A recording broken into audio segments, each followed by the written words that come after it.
Perang dan harga sebuah prinsip. Pada tahun 1830, Belanda mengundang dia untuk berunding di Magelang. Ia pun datang, bukan sebagai orang yang kalah, bukan sebagai orang yang menyerah.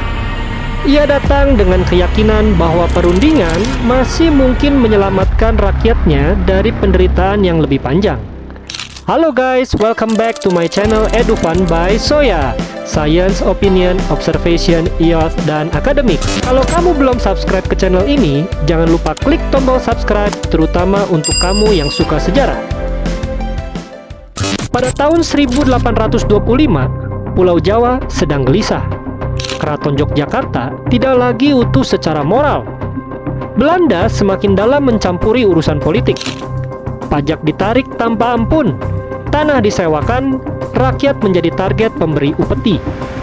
Di tengah situasi itu, ada seorang pangeran yang memilih menjauh dari pusat kekuasaan. Namanya Pangeran Diponegoro. Ia tidak tumbuh sebagai bangsawan yang terbuai kemewahan. Ia lebih dekat dengan kehidupan spiritual, dengan rakyat, dengan kesederhanaan. Ia melihat langsung bagaimana kebijakan kolonial mempengaruhi desa-desa. Dan ia melihat satu hal yang mengganggunya. Keraton tidak lagi sepenuhnya merdeka. Ketika Belanda membangun jalan yang melintasi tanah leluhurnya, bahkan makam keluarganya, itu bukan sekedar proyek jalan. Itu simbol. Simbol bahwa kekuasaan asing sudah tidak lagi meminta izin.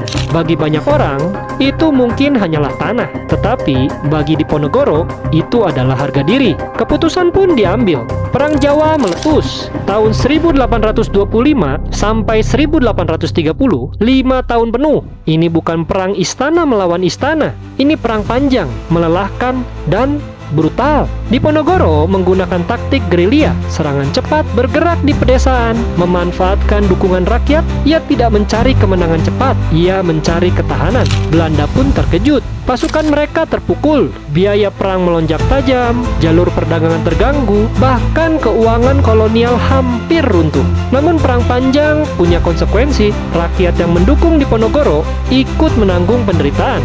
Desa dibakar, sawah rusak, wabah pun menyebar. Belanda lalu mengubah strategi. Mereka membangun benteng-benteng kecil di berbagai wilayah untuk mempersempit ruang gerak pasukan Diponegoro. Strategi ini pun perlahan mengikis kekuatan gerilya. Perang berubah menjadi perang kelelahan.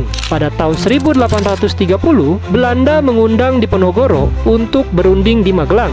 Ia pun datang, bukan sebagai orang yang kalah, bukan sebagai orang yang menyerah. Ia datang dengan keyakinan bahwa perundingan masih mungkin menyelamatkan rakyatnya dari penderitaan yang lebih panjang. Namun, perundingan itu adalah jebakan.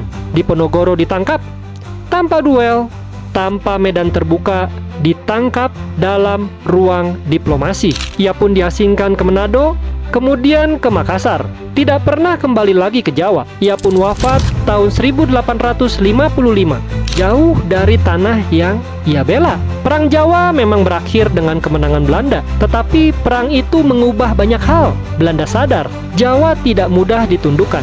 Perlawanan bisa muncul dari satu figur yang punya keyakinan kuat.